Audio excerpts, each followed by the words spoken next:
Am I the a-hole? Dad's girlfriend gets nothing.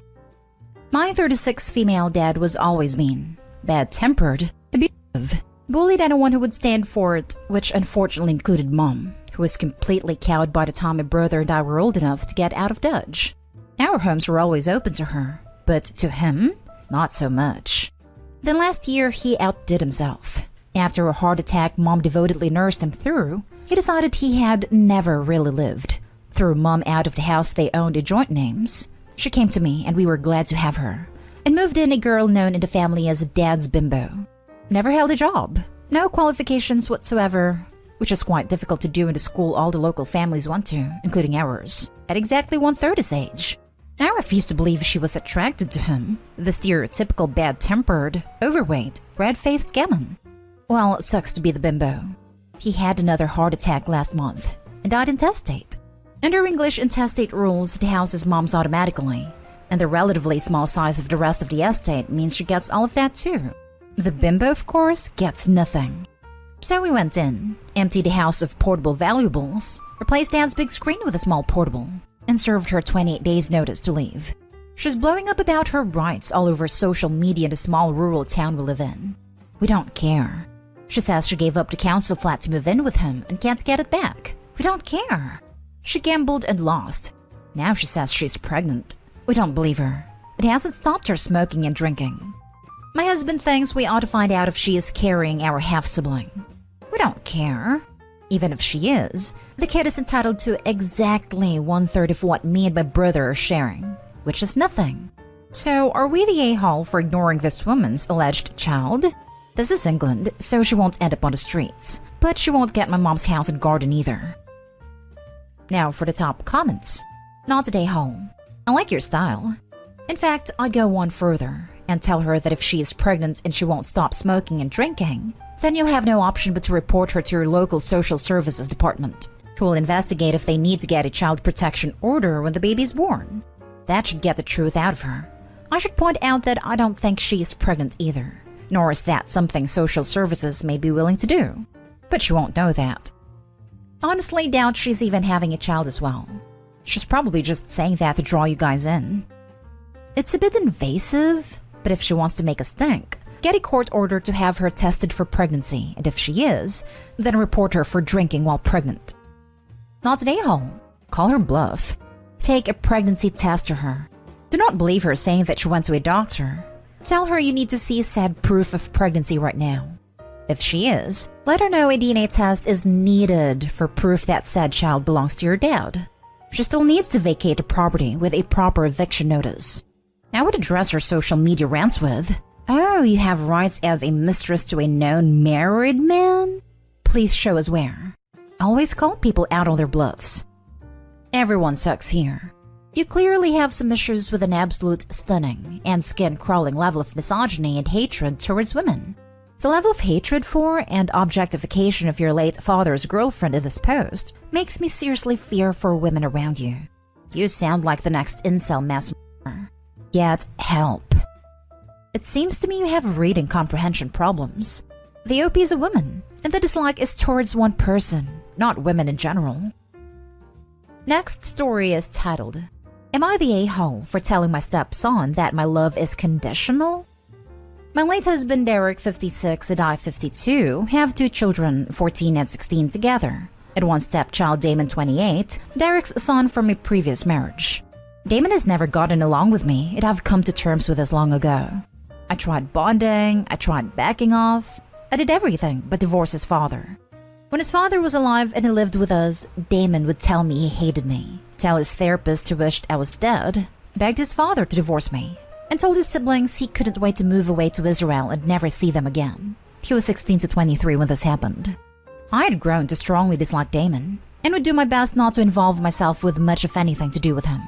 When he left, I thought he'd mature and grow to change and accept us, or at least be cordial, but he cut all contact with me and only communicated with his father. Derek passed last August, and it's been rough on me and the kids. The home is taken care of, and it was Derek's wish to hand it down to Damon. Damon wanted us to leave right away, and I asked for a month to find a home, and he obliged. During this time, I tried to offer sympathy for his father's loss, but he wouldn't have any of it. so I gave up to dance as the song was clearly long over. I moved into a 3-bedroom for my kids and myself and left a home to Damon, with all of his deceased mother's items, his father's possessions besides my wedding ring, and some pictures. I thought this would be the last I heard of him. Until recently. He called asking to meet, and I humored him. He said that he wanted to try again and be a family. I asked if he meant he'd like to see his siblings. Nope. He said he wanted to have a mother and son relationship with me, as he knew I loved him no matter what, and that his father would want us to reconcile. He didn't even offer an apology, and suggested we simply forgive and forget. I told him that the time for reconciliation was long gone, and if he wished to see his siblings, he could if that's what they wanted. But my love was conditional, and I have none for him. He was quite upset after, and he sent me multiple messages through other family members calling me a spiteful witch. Derek's side of the family believes I'm depriving him of a second chance over what he said when he was angry, and they said a mother is supposed to love her kids no matter what. Am I the a-hole for telling him my love is conditional? I was ready to call you an a-hole assuming this was a child, but this is a grown man who kicked you out of your home. Not an a-hole. And honestly, side-eyeing the kind of man who wouldn't leave his estate to his wife before his kids. Not an a-hole. He wants something. Tread very lightly. Yep, that's what I read too. Opie, watch your back. Not an a-hole. And the cynical side of me wonders what his real motives were to suggest a relationship with you. Such a complete U-turn after years of detesting you feels a bit off to me. I am assuming he is in a relationship to someone who has close relationship with her sibling/step-parent, and he is trying to position himself as being that type of person as well.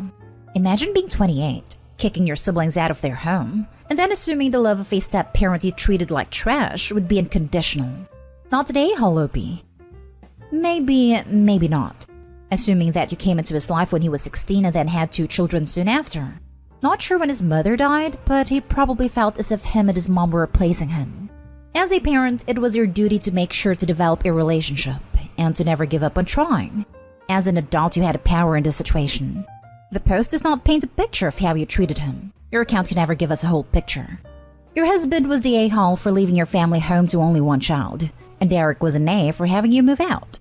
But he did reach out and you shut him down directly. He's still your kid. I guess you're the a-hole is my final conclusion.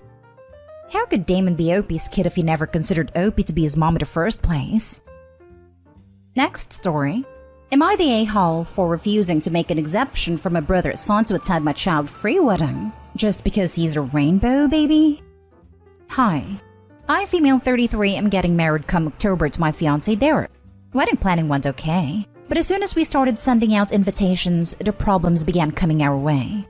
Thing is, Derek and I decided the wedding would be child-free. It wasn't out of the blue, and this possibility was there. I have a 42-year-old brother, Paul, who's married, but he and his wife suffered from several miscarriages and failed pregnancies during their marriage. They finally were blessed with a son that everyone calls a miracle and a rainbow baby. My nephew is 4 years old, and everyone salutes him and treats him as a king. It also turned blind eye to any misbehaviors he has, which caused him to become loud, destructive, out of control, and punchless. When Paul received invitation and found out kids weren't included, he and Mom lost it and decided on an urgent meeting with me and Derek. Paul said, my son is an exception, right? I said no, and this rule is to be followed by everyone. He argued that I was making a mistake by excluding my nephew. He and Mom went on about how he's a miracle since he's their rainbow baby/grandbaby. Then Paul said he had no problem with my wedding being child-free, but expects me to make an exception for his son. He explicitly said, you can have your child-free wedding, but you're gonna have to make an exception for my son, and you know why. Derek apologized and said we won't, since our friends that by-in-laws had kids too but now have to leave them home and arrange for babysitters, and advised him to do the same. Paul was offended, and said if his son isn't invited then he won't come, and gave us an ultimatum to drop out if we don't edit his invitation. That caused my family to freak out because Paul is the only and oldest sibling I have, and they said his presence at the wedding is a must. I had an argument with Mom and Dad, who said the fact I'm choosing this to be my hill to die on and treating Paul and my nephew like that was appalling. They emphasized how my nephew is special, and I should be ashamed to exclude him even if the wedding is child-free. My parents said that if Paul won't come, they won't come either, which devastated me a lot and caused me to break down. Derek said they were the ones being unreasonable and disrespectful of our wedding, and we should wait, maybe they'll come around eventually. But they've doubled down. This morning my aunt and uncle dropped out, as well as my other uncle last week. Paul told everyone, and they're supporting him and won't come unless I make an exception for my nephew. But that will upset my guests, and they'll call me hypocrite. My family's divided, saying I'm ruining my own wedding, basically saying this is all on me. Added to add because I see this question asked a lot. My family have normalized this behavior from Paul and also his wife. Whenever I point out how unacceptable it is to expect everyone to cater to my nephew and his parents, Paul would chime in with, "She's jealous," because he and his wife have a kid while I can't/don't. I was married before meeting Derek, and divorced my ex-husband for my inability to have kids, but that's another story. Not today, home. You are not the one dying on this hill. Your brother is, and he's involving the rest of the family. If your family cares more about whether a 4-year-old gets to go to a wedding and/a reception, which as the only child there won't be any fun for him, than they do about celebrating you and your new husband, then that will make the decision about which family to spend holidays with that much easier. You are not being malicious. You are making a decision about your guest list. Your wedding is about you and your fiancé. It is not about your nephew or your brother and his wife. The fact that they are making it about them is absolutely shameful. Thank you for your input. Fact is, there were easy options/routes for Paul to take, like getting a babysitter like Derek suggested, but Paul got extremely offended and agitated, talking about how his son isn't the same as other kids, and how he never required a babysitter before. Derek kept rolling his eyes, but not out of disrespect for my nephew, but because of the way Paul spoke. Paul called Derek disrespectful, and he then gave us an ultimatum. It's a shame, and I definitely didn't expect this reaction from them. His son isn't the same as other kids. Paul is right in this. His son is going to be the biggest spoiled a-hole ever if your family keeps up this treatment and attitude. I'm sorry for their prior losses, but rainbow babies are not exactly unique. That's why there is a somewhat common term used to describe the situation. This one is their rainbow baby, but he's still a kid. And you've said your wedding will have no kids. Frankly, as someone else commented, this will make holidays much easier as you'll always know which family to spend them with. That is, Derek's side. Just invite your family. Celebrate your wedding the way you and Derek want and enjoy your life without them. When you choose to have a child-free wedding, you have to accept that some guests will not be able to come or won't want to come. You are in essence saying that you are willing to exclude some guests in order to have the child-free wedding you want. Not today, home. Your family are the main a-holes here, but you had to have known this could be the result with these people. You set the rules here, and they're following them. You can't be surprised or mad about it now. Next story. Am I the a-hole for telling my friend her kids not having a dad isn't my problem? I've been friends with Stacy since we were in elementary school. When Stacy was in her early 20s, she was a wild party girl and ended up getting pregnant twice. Before anybody asks, it was consensual. She just liked going to parties. I helped her look for the father of both kids, but many paternity tests later, she still doesn't know. I'm the godmother of both of her kids, and I love them to bits. My son's birthday is next week, which is allowed where we live, and Stacy asked me if my friends don't bring their husbands. I was very confused and asked why. And Stacy told me her eldest daughter has been going through grief that she doesn't have a father in her life. Stacy didn't want her daughter to see the kids being happy with their dads. I felt terrible, but I told her I'm not going to do that, since my husband and I are friends with them. She then had the audacity to call me selfish, and I told her, I'm sorry, but my god kid's not having a dad isn't anybody else's problem but yours. Am I the a-hole? Maybe you could have worded it a little better at the end, but you were definitely not the a-hole. I always felt like I enabled Stacy because I was always excusing her behavior. I know it sounded harsh, but I felt like she needed a reality check. No kidding. I mean, she had not one but 2 pregnancies, where she has not even a clue who the dad is? That's insane. Not today, home. That's honestly quite entitled of Stacy. She can't expect the rest of the world to pretend to be fatherless just because her kids are. I have no issue with partying and casual hookups, but honestly, this is extremely irresponsible on her end. Obviously, I don't know the details of her encounters, and birth control can fail, rubbers can break. But you'd think after the first oopsie pregnancy, she would be a little more careful. Stacy thought you couldn't get pregnant if you weren't ovulating, or if you do it upside down. She's an amazing mother other than that. Now for the last story. Am I the a-hole for not rescheduling my party because it's on my dad's wedding anniversary? Okay, so when I was a kid, my dad got married to my stepmom 2 days after my birthday, which in itself wouldn't be a big deal.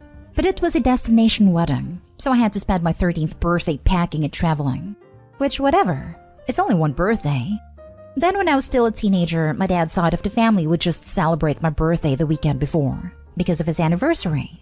Again, no big deal. Then I'd celebrate with my mom on my birthday. My 25th is coming up and I decided to have a cookout at my house to celebrate and to show them my new place since I moved. I invited some friends, my mom and stepdad and grandparents. I invited my dad and stepmom to be nice, even though I didn't really expect them to come. Well, he called me yesterday and asked me to have it the weekend after instead because he'd be out of town. I said no. Then he pressed more and asked, why not? What's the big deal if you celebrate on the actual or not? It's not like you're a kid. You should grow up and be flexible. I said no. I want to celebrate on my actual birthday. You chose your wedding date. I didn't choose my birthday. I guess he called my grandma, and she agreed with me that I didn't choose to be born then, but said it's his anniversary, so I should just be nice and have it a different day because he wants to come but can't. Am I the a-hole if I keep it planned for the same day? I just feel like my dad made his bed, and now he can sleep in it. Not the a-hole. You didn't choose to be born on a specific day. Your dad decided to get married on a specific day. Our daughter was born on our anniversary, and you know what we did? We celebrated the weekend after. Her birthday came first to us. When we got married, we chose the weekend after also, as we didn't want her to have to share her birthday with our anniversary. We got to choose the date for our wedding, and it was only right that we kept the celebrations separate. Dad's an a-hole for picking himself, and not making any compromises at all, and expecting everyone else to change things around. Celebrate without him. You'd probably have a better day anyway.